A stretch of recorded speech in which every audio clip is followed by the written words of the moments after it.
Well, I'm back. It's been a couple years, but I've written enough in my website, uh, mdgolden.com, that I thought it was time to make some video presentations of some of the articles that are in there. So the date today is August 19th, uh, 2019. First, I thought I'd start off with a series about approximately 10 personality disorders. I'm going to start with narcissism. As I started to research this topic, I found that most books about the disorder deal with surviving narcissistic abuse by a spouse or other family members, mostly spouses. I must say, I never thought about this flip side of narcissism. NPD, as I'm going to call it, is discussed in a Mayo Clinic post, which defines it this way. Quote, a mental condition in which people have an inflated sense of their own importance and a deep need for excessive attention and admiration, end quote. This leads to troubled relationships, uh, hence surviving the narcissist. Going on here, Mayo Clinic says that there's a lack of empathy in these folks that leads to empowerment to abuse those close to them. Those with NPD may seem strong, but actually they're fragile and have a low tolerance to criticism. They are unhappy if they don't get the special attention they feel they deserve.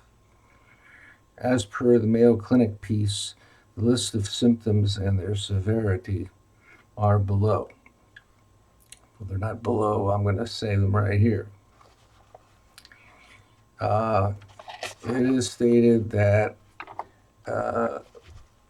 one with 5 of the following symptoms may have narcissistic personality disorder. Exaggerated sense of self-importance, sense of entitlement and require consistent attention and admiration. Superior even without achievements that warrant it. Exaggerated achievements and talents. Fantasies about success, power, brilliance, beauty, or being the perfect mate. Superiority in that they feel they can only associate with equally special people. Monopolize conversation and degrade those felt to be inferior. Special favors, unquestioning compliance are felt owed to them. Take advantage of others to get what they want. Unwillingness to recognize the needs and feelings of others. Envious of others and believe others are envious of them. Arrogant, haughty, conceited, boastful, and pretentious. A need for the best of everything. For example, the best clothes and office and cars, etc. Impatient or angry when they don't receive special treatment. Significant interpersonal problems. Rage or contempt, and try to belittle the other person. Cannot control emotions and behavior. Difficulty dealing with stress. Secret feelings of insecurity, shame, vulnerability, and humiliation. In my research about narcissistic personality disorder, I was led to mainly books, as I mentioned, about spouses coworkers and others who have to deal with narcissistic persons. The first book I'm going to discuss is called Why Is It Always You? The Seven Deadly Sins of Narcissism by Sandy Hotchkiss, LCSW, Free Press, 2002. What she emphasizes is that narcissists are everywhere, and abuse by them therefore follows. As I read the book, I came up with several people from my own life who might be narcissistic abusers, and those who had suffered and those who had to suffer from them. It took me 2 years to realize this guy was a sham, but another 5 to realize he was a narcissist. Then it took me another 6 years to walk away. This is the important thing, walking away. Quote, the narcissist we recognize as unhealthy is someone who, no matter what age, has not yet fully developed emotionally or morally. There is an exaggerated posture of importance unrelated to any real accomplishments. The narcissist may be intimidating, mesmerizing, even larger than life. But beneath the bombast or the charm is an emotional cripple with the moral development of a toddler. End quote. I love that. The narcissist has no empathy, and in a chapter in the second book makes the case that there is a fine line between narcissistic disorder and sociopathic disorder. The second book I'll mention in a moment. The Seven Deadly Sins, which is part 1 of the book, are short pieces that summarize the generic material that I discussed above from the Mayo Clinic. The balance of the book is about how to survive narcissistic abuse. Part 2 delves into the possible causes of narcissism, I must say, none of which I agree. And I won't mention here. Part 3 represents the balance of the book. End quote. Quote, several strategies for a narcissistic world, end quote. In other words, defending yourself. One of the narcissistic methods is, now bear with me here, there's some phrases that are new to me, but I've heard people use. One of these is shame dumping. This term means the narcissist's particular talent for making their victims feel ashamed by transferring the narcissist's underlying shame so as to hide behind their omnipotence, end quote. That's classic transference. Quote, this is an unconscious process for both the dumper and the dumpee. But what it means is that you end up being treated like the dirt they've brushed off their own psyches. They lob it onto you. You suck it in, and for an icky while, it's yours.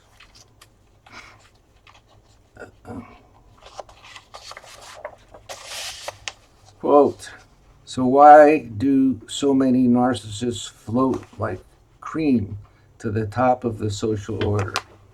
Why are they so prominent among our elected officials? Kind of timely, huh? Why are they so prominent among our elected officials, sports idols, and entertainment figures, where we pump them up at our own expense? Why do they head large corporations and lead flocks of the faithful, end quote. One survival technique she mentions is ultimately how I broke the bonds of my narcissistic disorder. How, quote, I broke the bonds to my narcissistic partner, end quote. It is wise to work, continuing on with her sentence, sorry. It is wise to work through any anger you have toward this person before making your approach, end quote. I can summarize it as, that's me, I can summarize it as, quote, kill them with kindness, end quote. Then suddenly switch to attack mode. This is something I learned way back from a dear friend. Switch to attack mode. For me, this means engaging them in a calm, even ingratiating conversation, and then suddenly going for the jugular into attack mode by calmly telling them of their deficiencies and that you are not going to take it anymore. Then walk away and never come back. This is me talking. An important part of this approach is to avoid anger or threatening to get revenge. That feeds their defense technique of rage.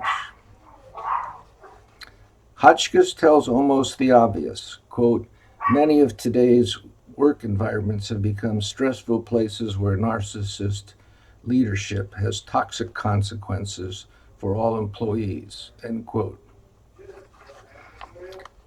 Hotchkiss also has a chapter about adolescent narcissism. The disorder can start at this age. It is when rebellion crosses the line into narcissism that really sets in. Also, there's a chapter about narcissism and drug addiction, and another about coexisting mental diseases, emphasizing that they are separate disorders in a single individual. For example, when the drug abusing narcissist goes through rehab, they will still be narcissists after they come out. I particularly like her ideal situation whereby the narcissist has a sign over where the narcissist has a sign over their office that says, quote, abandon self, all ye who enter here, end quote. The ranks of the wealthy and the famous are replete with narcissistic characters, but so are small businesses and job environments of every size and ilk. Power is the perfect antidote to shame, and the narcissist sees power as his due. And that's her quote as well. Sorry. So, what are the survival strategies? 1. Know yourself. 2. Embrace reality. 3. Set boundaries. 4. Cultivate reciprocal relationships. The second book, a much larger work, is, quote, you'll love this title, Becoming the Narcissist's Nightmare. How to devalue and discard the narcissist while supplying yourself, end quote. Well, that's the title. It's by Shahida Arabi, LCWS, Archer Publishing, 2016. This book is the Bible of surviving narcissistic abuse. I have already discussed the issues, so I'm just going to explain some definitions used by psychologists and LCSWs. Now, these, like I said before, with shame dumping, are somewhat obtuse. 1. Ambient abuse. That's an atmosphere of fear, anxiety, and self-doubt. Abuse amnesia. Victim's tendency to suppress abusive memories. 3. Cognitive dissonance.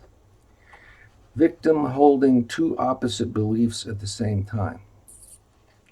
4. Devaluation. After love bombing, which is excessive gift giving, like sex, hooks one into a fantasy relationship. Discard, when the abuser leaves the victim or appears to humiliate. 6. Gaslighting, a technique to deny or minimize abusive incidents. That is, include denying things they said or did. I'm going to say that one again. I don't even understand it. Gaslighting, a technique to deny or minimize abusive incidents. That is, include denying things they said or did. Next is harem. A narcissist often gathers around him a supply of people to victimize.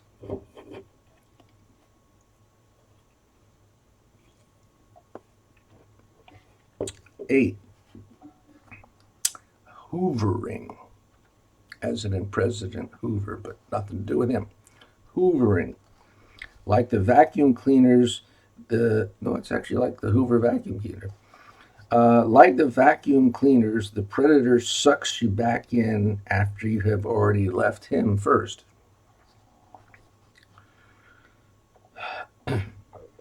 Love bombing, excessive attention giving, gift giving, as in sex, to draw or suck one into a relationship.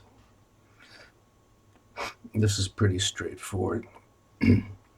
Narcissistic rage occurs in response to any slight or criticism.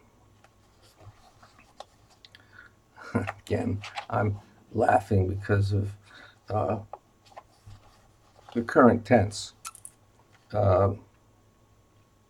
Republicans beware. 11.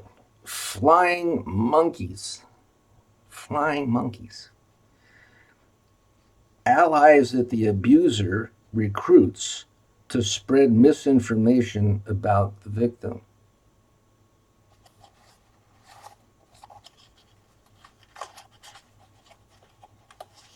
I understand the concept.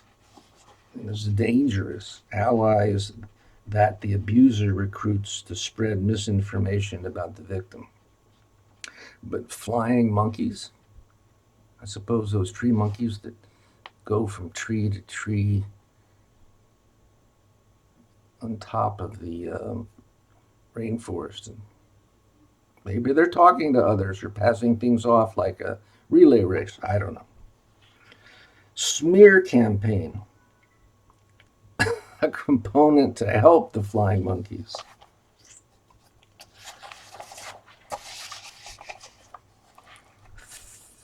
13. Stonewalling. The abuser shuts down an argument mid-sentence, and the victim suffers the silent treatment. As I have said, I'm concluding now. As I have said, these books and the Mayo's blog have opened my eyes to the epidemic of narcissists out there and their victims who can be scarred for life from them. Thank you.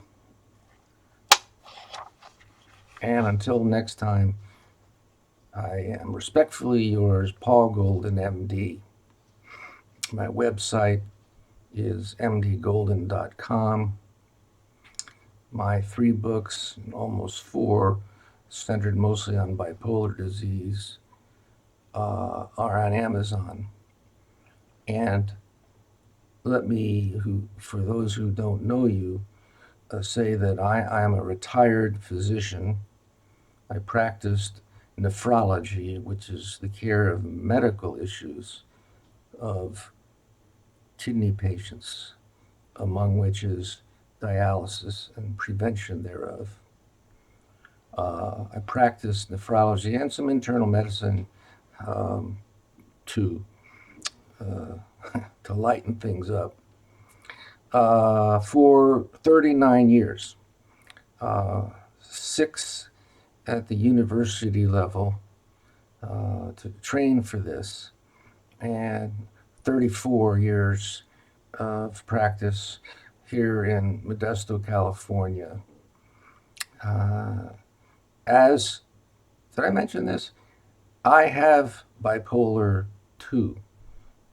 My psychiatrist says sometimes it's one disease. And I developed that when I was 24 in medical school. I'm now 71, so I don't know. I think that's 46 years ago. I feel blessed that I was able to conquer this beast, not kill it, and with the help of medications, patients, a good psychiatrist, and a support person, was able to have this gratifying practice. Yes, there were times I had to take off anywhere from 2 to 6 weeks during a manic or depressive crisis.